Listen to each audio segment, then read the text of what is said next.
don't you mention about that particular date, 11,600? Well, it's incredibly important. It's an incredibly important date because the Younger Dryas begins 12,800 years ago with a cataclysm, with a puzzling, mysterious rise in sea level at the same point, 1,000 years of freezing temperatures, mass extinctions of animal species all over the world, and then 11,600 years ago, global temperature shoots up. The last of the ice caps collapse into the sea. Sea level rises enormously. That is the date that work starts at Göbekli Tepe, and that it's a point I've made many times, but it's really worth making because archaeologists roll their eyes every time you say the word Atlantis.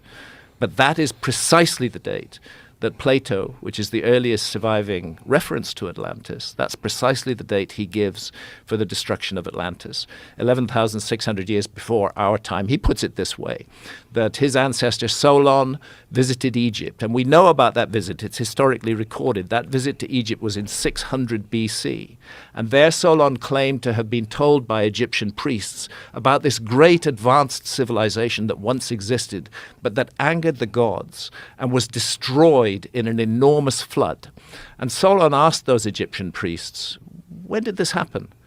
And they said, 9,000 years ago. Well, do the math. That's in 600 BC. That's 9,000 years before 600 BC. We call that 9,600 BC. That's 11,600 years ago. That's exactly the date of the end of the Younger Dryas, and it's exactly the date of what is called Meltwater Pulse 1b, one of the biggest single rises overnight in sea level that ever occurred. So if Plato made it up, it's really weird that he picked a date that is precisely a date that coincides with the latest geological evidence on cataclysmic sea level rise at the end of the Ice Age.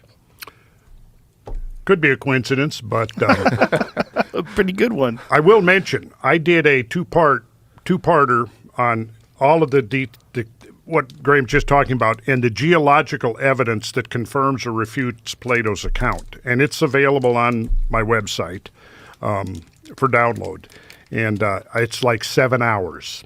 7 hours of detailed you go deep, bro. You go deep. And you see, the academics have never bothered to do this because they, in their pride and in their arrogance, they just say, we know that Plato just made it up, that it's just a fantasy. They don't know that. And it's people like Randall coming from the outside who are actually doing the legwork that makes us think about all this again. And there's plenty of evidence that there were many sites like this that were thought to be just legend and myth, like Troy, for instance. Mm-hmm. That has now been proven to be an actual real city that mimics the initial descriptions of it, the historical descriptions. We should never dismiss myths. We should always listen to them. They're the memory bank of our species, and they may be expressed in symbolic language. There may be wonderful stories built around them, but at the core is factual information. And what better way to ensure that factual information is passed down to the future than to record it in a fantastic story that people will pass on. People love telling stories, and they don't even need to understand what the heart of the story is. As long as it's a great story, they're going to keep on passing it down to the future. So I think myth is very important, and that's something that we do in my Netflix series, is we look at the myths. The story of Atlantis is not alone. There are thousands of traditions from all around the world speaking of a global flood that destroyed a former civilization, that brought to an end a golden age. With all this physical evidence and with all these myths, are there more and more people that are accepting this or exploring this with curiosity and open-mindedness now? I would say yes. And one of the things that makes me confident that that's happening is because I am getting a lot of emails and communications from people, young people going, you know what, I was watching your stuff and Graham's stuff. I've decided I'm going to go into geology. Yeah. I mean, I've gotten dozens. Or I'm going to go into paleontology or archaeoastronomy or archaeology. So just the fact that I'm getting those kinds of communications from people, that's every time I get one, that's encouraging to me. Because I think it's the old axiom that, sometimes, in order to evolve past an entrenched theory, the gatekeepers have to pass away and a new generation has to come along who's a little more willing to look outside that dogmatic framework. Well, also, if you are a young archaeologist and you're trying to carve your way in the world, what better way than to explore this with tons of evidence that's very controversial theory that's been dismissed. Takes courage, though. Takes courage on the part of those archaeologists, because they can lose any hope of promotion if they touch ideas like this. Archaeology is a very restrictive discipline. If you don't copy what your professor says, if you go off on a tangent, they'll cut you off. There's so many people who've done such great work in archaeology that doesn't fit with the mainstream, and they just get isolated by their colleagues. I'm hopeful. I really am. And one of the things that gives me hope is Brian Murarescu's the reception of his material. That book, The Immortality Key, which is fantastic, which points to which I wrote the foreword to. Yes, and you did that podcast with us remotely. Yeah.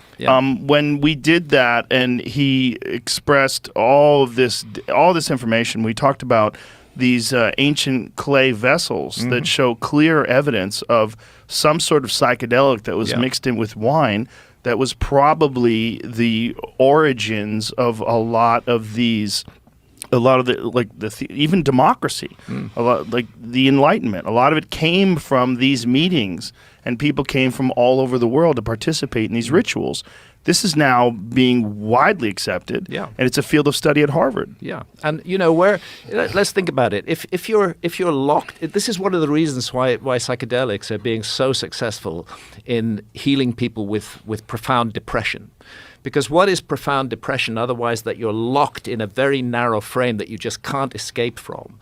And what psychedelics seem to do is they break that lock, and they allow a kind of openness to come in and new thoughts to come in. So it's not surprising that psychedelics revolutionized the ancient world. And I'm absolutely convinced that there isn't a religion in the world, and this is going to annoy a lot of people, that there isn't a religion in the world that didn't begin with experiences in altered states of consciousness. And when we talk about a lost civilization, I believe that was a civilization that grew out of shamanism, and for which altered states of consciousness were fundamental. We've been taught to despise altered states of consciousness in our society today.